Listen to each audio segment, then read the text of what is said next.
ভারতীয় জনতা পার্টি বলছে 28টা আসন চাই। বিজেপি সরকারের জামানার আগের পর্যায় থেকে দেখা যায় তাহলে যে অবস্থা ছিল সেই অবস্থার অনেক পরিবর্তন হয়েছে। যারা সবে ছাত্র অবস্থা শেষ করছে এরকম প্রায় 37% নতুন প্রজন্ম চাকরির মুখ দেখেছে, কর্মসংস্থান হয়েছে বিজেপি সরকারের আমলে। তার আইন শৃঙ্খলা পরিস্থিতির বিচার করলে, কোথায় আইন শৃঙ্খলা পরিস্থিতি একটু ভালো সেটা বিচার করলে ত্রিপুরা এই মুহূর্তে তৃতীয় স্থানে। নমস্কার, আমি সুচারু, আপনাদেরকে আজকের এই বিশেষ প্রতিবেদনে স্বাগত জানাই। আর আজকের বিশেষ প্রতিবেদন আবার একটা রাজনৈতিক প্রতিবেদন এবং অবশ্যই নির্বাচন কেন্দ্রিক প্রতিবেদন। এবং এই নির্বাচন কেন্দ্রিক প্রতিবেদনে কিন্তু ভারতীয় জনতা পার্টি বলছে 28টা আসন চাই। 28টা আসন রয়েছে, 28টা আসনই জিততে হবে। 28টা আসনে জিতলে তবেই আগামী প্রজন্মের ভবিষ্যৎ সুদৃঢ় হবে, রাজ্য উন্নয়নের পথে চলবে। রাজ্যে এ যাবৎকালে সামগ্রিক পরিবর্তন এসেছে, তার থেকেও ভালো পরিবর্তন অপেক্ষা করছে। কে বললেন কথা বললেন ত্রিপুরার মুখ্যমন্ত্রী ডক্টর মানিক সাহা। আপনাদের নিশ্চয়ই মনে থাকবে কয়েকদিন আগে ত্রিপুরায় হতে চলা এডিসি ভোট নিয়ে ত্রিপুরা মাথা দলের প্রতিষ্ঠাতা প্রদ্যুৎ বিক্রম মাণিক্য দেববর্মন বলেছিলেন ত্রিপুরার মুখ্যমন্ত্রীকে বিদায় দিতে হবে, ওনাকে সরিয়ে ফেলতে হবে। জোর গলায় একটি অরাজনৈতিক মঞ্চে এই দাবি করেছিলেন তিনি। এবার তার পাল্টা দিলেন ত্রিপুরার মুখ্যমন্ত্রী মানিক সাহা। রাজনৈতিক মন্তব্য, পাল্টা মন্তব্যে ত্রিপুরায় এডিসি এবং ভিলেজ কাউন্সিলের ভোটের আবহ একেবারে চরম উত্তাপের জায়গায় পৌঁছেছে বলা যেতে পারে। টানাটানি রেশারেশি চলছে। ত্রিপুরা মাথা দল বলছে এবার তারা 28টা আসনই জিতবে, আর ভারতীয় জনতা পার্টি তথা ত্রিপুরার মুখ্যমন্ত্রী মানিক সাহা বলছেন 28টা আসনই বিজেপিকে দিন যদি ত্রিপুরার আগামীতে আরো ভালো চান। আর ঠিক এইভাবেই জমে উঠেছে এডিসি ভোট। এই এডিসি বা ভিলেজ কাউন্সিল ভোট ত্রিপুরার রাজনৈতিক দলগুলোর কাছে অত্যন্ত গুরুত্বপূর্ণ বা সেমিফাইনাল বলা যেতে পারে, কারণ এর পরের বছরেই ত্রিপুরাতে বিধানসভা নির্বাচন রয়েছে। সেই বিধানসভা নির্বাচনের আগে নিজেদের শক্তি পরীক্ষা করে নিতে চাইছে রাজনৈতিক দলগুলো। তাই একাধিক পরিসংখ্যান, একাধিক বিষয় তুলে ধরলেন ত্রিপুরার মুখ্যমন্ত্রী মানিক সাহা এবং তিনি বললেন এবারে ত্রিপুরার ভোটে একমাত্র ভারতীয় জনতা পার্টি 28টা আসন এডিসিতে রয়েছে, 28টা আসনেই নিশ্চিত জয়লাভ করবে। একেবারে নিশ্চয়তার সঙ্গে এই দাবি করলেন মানিক সাহা। কি বলেছেন চলুন আগে শোনা যাক, তারপর আমরা প্রতিবেদনটাকে আবার এগিয়ে নিয়ে যাব। 2000 টাকা করে আমরা যখন শুরু করলাম 2018-র পরে, সেখানে কিছু ক্যাপিং ছিল। সেই ক্যাপিং কি কেউ যদি সমাজপতি যদি কেউ চাকরি করে বা সরকারি চাকরির থেকে যদি সে টাকা পায় রিটায়ারমেন্টের পরে, তাহলে তাকে দেওয়া হতো। আমরা বললাম না, সমাজের জন্য যেহেতু কাজ করছে সেগুলো আমরা ক্যাপিং পর্যন্ত উঠিয়ে দিয়েছি বন্ধুগণ। এই 19টা যে জনজাতি গোষ্ঠী আছে তাদের সবাইকে আমি দেওয়ার জন্য বলেছি। শুধু তাই নয়, ক্যাবিনেটে বসে আমি জিজ্ঞেস করলাম জনজাতি গোষ্ঠী ত্রিপুরাতে কত, আমাদের রেজিস্ট্রিকৃত কত। চিফ সেক্রেটারি মহোদয় আমাকে বললেন প্রায় 40 জনজাতি গোষ্ঠী আছে ত্রিপুরাতে। আপনারা জানি না সবাই জানেন কিনা। আমি বললাম সমস্ত ডিস্ট্রিক্ট ম্যাজিস্ট্রেটকে বলুন, আমরা কাউকে আমরা হারাতে চাই না। আপনাদের আগামী দিনের যারা ছেলে মেয়ে তাদের ভবিষ্যৎ যদি উন্নয়ন করতে হয়, আগামী দিনে এই যে 28টে যে আসন আছে এই ডিসির, সবকটা আসনে ভারতীয় জনতা পার্টির যারাই পদ্ম চিহ্নে যারাই দাঁড়াবেন, আজকে এখানে আমি বলছি না কে কে দাঁড়াবে, কিন্তু 28টা যে পদ্ম চিহ্নে দাঁড়াবে 28টা তাই পদ্ম চিহ্নে আপনারা ভোট দিয়ে জয়যুক্ত করবেন।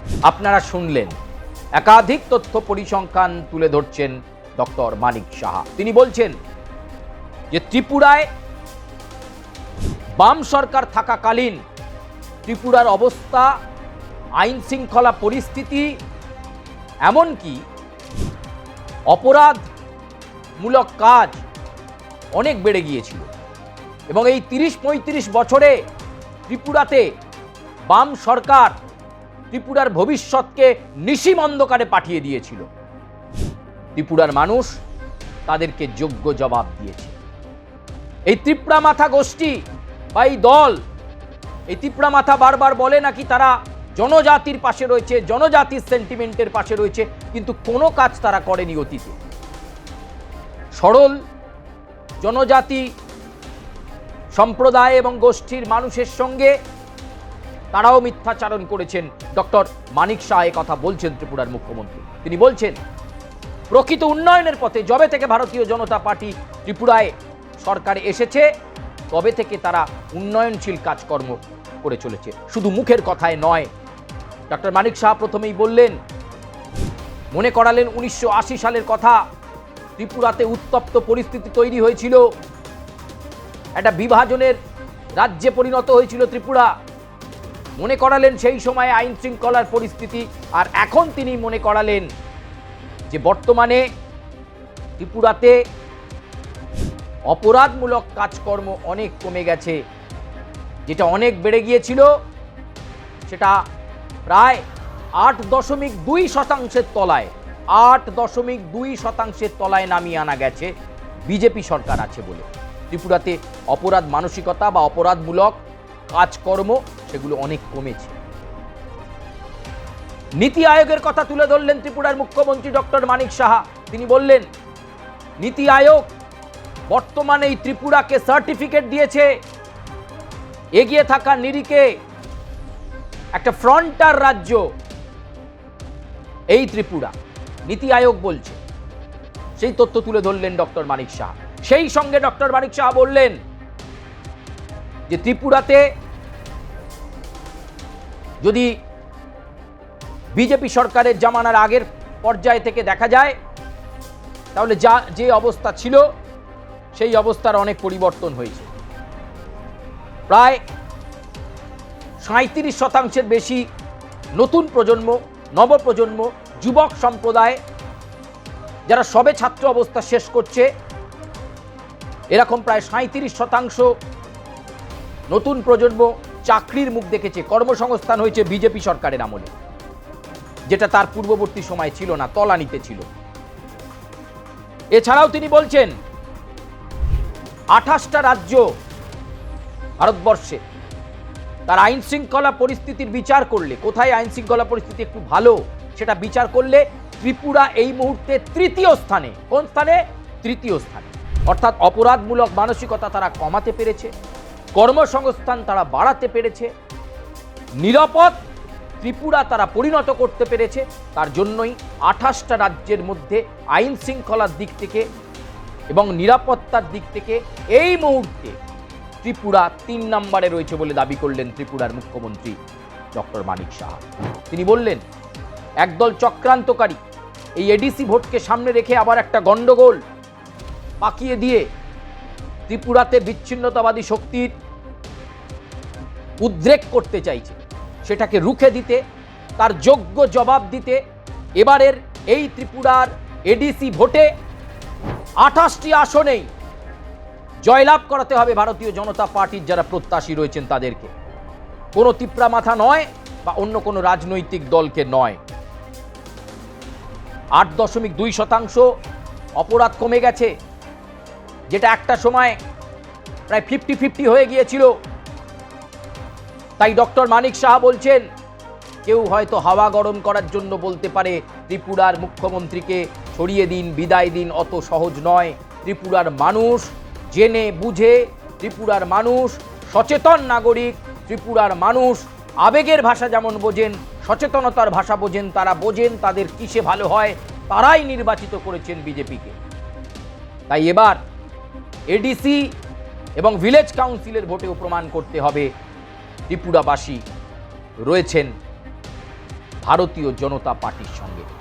এডিসি ভোটে এবং ভিলেজ কাউন্সিলে বিজেপির প্রত্যাশীদের জয়লাভ করলে আগামীতে ত্রিপুরার সামগ্রিক উন্নয়ন, গ্রাম স্তরের উন্নয়ন, ভিলেজ কাউন্সিলের উন্নয়ন, একেবারে প্রত্যন্ত গ্রামের উন্নয়ন সুরক্ষিত হবে এবং অদূর ভবিষ্যতে একটা সুসংহত শক্তি রাজ্য হিসাবে ত্রিপুরা প্রকাশ করবে। নীতি আয়োগ তো সার্টিফিকেট দিয়েছে যে একটা ফ্রন্টার রাজ্য, এগিয়ে থাকা রাজ্য।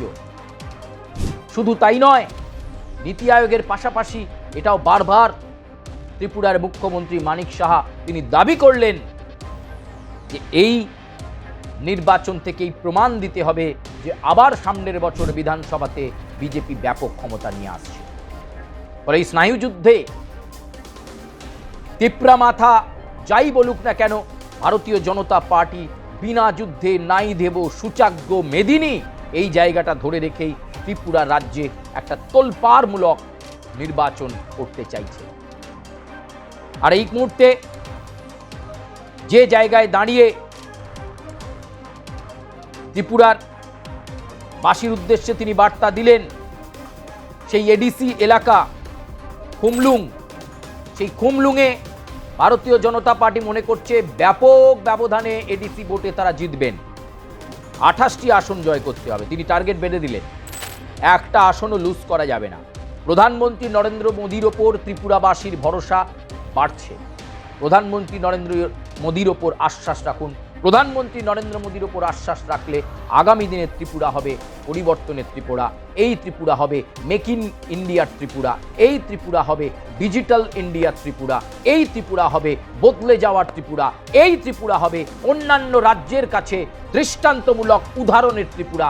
যেমন এই মুহূর্তে ত্রিপুরাকে সামনে রেখে অন্যান্য রাজ্য দেখিয়ে দেয় যে দেখো ত্রিপুরাতে আইন শৃঙ্খলা পরিস্থিতি কতটা উন্নতি হয়েছে। 28টা রাজ্যের মধ্যে তারা 3 নম্বর স্থানে রয়েছে। তাই নাম না করে তিপ্রা মাথাকে আক্রমণের পাশাপাশি প্রদ্যুৎ বিক্রম মাণিক্য দেববর্মনকে এক হাত নিলেন ত্রিপুরার মুখ্যমন্ত্রী মানিক সাহা। তিনি বললেন এই সমস্ত জল্পনা কল্পনা ভুলে যান। একটা স্ট্যাটিস্টিক্সই আমরা শিখেছি, কাজ না করতে পারলে বিদায়। বামেরা দিনের পর দিন ত্রিপুরাকে অন্ধকারে রেখেছিল, কাজ করেনি, মানুষকে ভুল বুঝিয়েছে। একটা সময় ঐক্যবদ্ধ জনতা তাদেরকে বিদায় দিয়েছে। অত্যন্ত আত্মবিশ্বাস দেখালো ত্রিপুরার মুখ্যমন্ত্রী ডক্টর মানিক সাহা। আর মাত্র কয়েকটা দিন তারপরেই এডিসির ভোটে কি হতে চলেছে তার দিকে অবশ্যই আমাদের নজর থাকবে। প্রিয় দর্শক বন্ধু, আপনাদের এই প্রতিবেদন কেমন লাগলো আপনারা অবশ্যই আপনাদের সুচিন্তিত মতামত আমাদের কমেন্ট বক্সে জানাবেন। লাইক করবেন, সাবস্ক্রাইব করবেন এবং অবশ্যই সুচিন্তিত মতামত জানাবেন। সব মতামত আমাদের প্রতিবেদনের পক্ষেই যেতে হবে এমনটা নয়, প্রয়োজনে আপনারা আপনাদের স্বাধীন মতামত দিতে পারেন। ধন্যবাদ।